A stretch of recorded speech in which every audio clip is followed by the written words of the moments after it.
السلام عليكم ورحمة الله تعالى وبركاته، مشاهدي قناة عالم بسيط وفاخر. مرحبا بكم من جديد في فيديو جديد. اليوم سأشارك معكم فيديو حريرة المغربية الأصيلة المميزة وبطريقتي أنا. أتمنى أن يعجبكم الفيديو، ولكن قبل أن نبدأ لا تنسوا الاشتراك في القناة وتفعيل الجرس والإعجاب ليصلكم دائما كل ما هو جديد. قناة عالم بسيط وفاخر. والآن بسم الله على بركة الله نبدأ بوصفة اليوم التي هي الحريرة. بسم الله على بركة الله والصلاة والسلام على رسول الله. أول شيء سأقوم به هو أني سأضع الحمص، كأس من الحمص قمت بتنقيعه ليلة كاملة، هذا ضروري جدا. قمت بتنقيعه ليلة كاملة في الماء، والآن سأضعه في طنجرة الضغط مع كأس من العدس، وسأقوم بإضافة الماء فقط، وبعدها سأقفل الطنجرة وأضعها فوق النار لينضج الحمص والعدس. وفي تلك الأثناء سأقوم بتقطيع القليل من صدر الدجاج إلى قطع صغيرة، وبصلة كاملة سأقوم بتقطيعها إلى قطع صغيرة جدا مع البقدونس والتوابل، جميع التوابل، أي شيء لديكم، الكركم، الكمون، الملح، الفلفل الأحمر، الزنجبيل، وطبعا الزيت. سأقوم بإضافة الزيت أيضا، وأضع الكل فوق النار ليتحمر جيدا حتى ينضج البصل ويطلق تلك العصارة، وبعدها سأقوم بإطفاء النار عليه وأتركه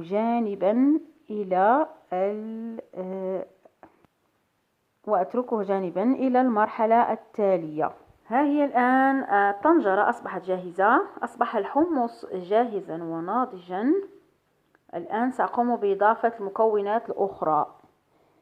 لدي هنا الطماطم المحكوكة، ولدي القليل من الأرز قمت بتنقيته وغسله جيدا، وطبعا القليل من الحلبة، ولدي كذلك ملعقتان كبيرتان من بلبولة الشعير أو حبوب الشعير المطحون.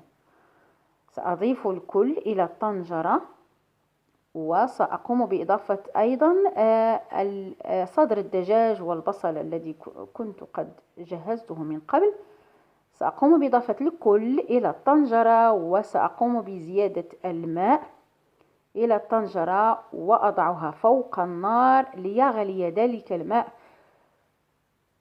وفي تلك الأثناء سأقوم بإعداد الخلطة التي سأقوم بإضافتها إلى الطنجرة عندما يغلي الماء. خلطة الدقيق والماء.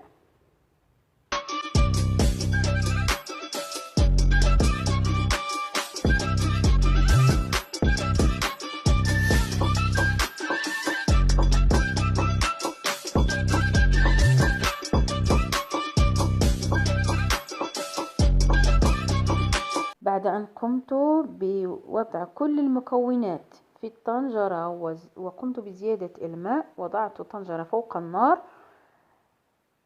الآن سأقوم بإضافة القليل من زيت الزيتون والملح والكمون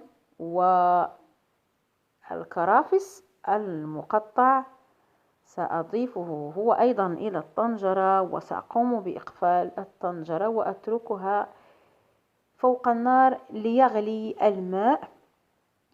وفي انتظار أن يغلي الماء سأقوم بخلط الدقيق والماء، أي الخلطة التي سأقوم بإضافتها إلى الطنجرة بعد أن يغلي الماء.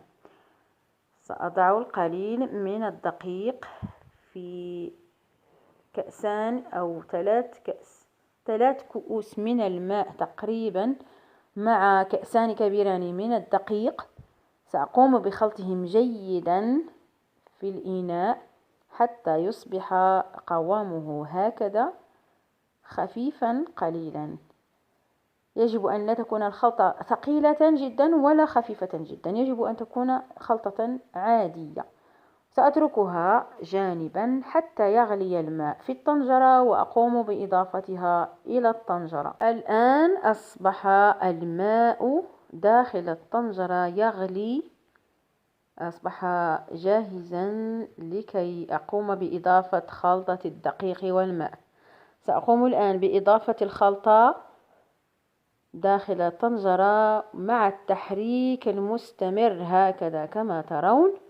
يجب أن أقوم بوضع الخليط ومع التحريك المستمر لكي لا تصنع تكتلات داخل الطنجرة، وسأقوم بتحريك الكل جيدا هكذا حتى يندمج خليط الدقيق مع جميع المكونات الأخرى داخل الطنجرة، وأترك الطنجرة في نار متوسطة حتى تصبح جاهزة تقريبا. بعدها سأقوم بإضافة لمسة أخيرة أو مكون أخير، ألا وهي الطماطم المعلبة. ملعقة كبيرة من الطماطم المعلبة سأقوم بتحريكها مع القليل من الماء، وأقوم بإضافتها إلى الحريرة. سأترك الحريرة فوق النار ربع ساعة أخرى تقريبا، وبعدها أقدمها مع التمر بالهناء والصحة.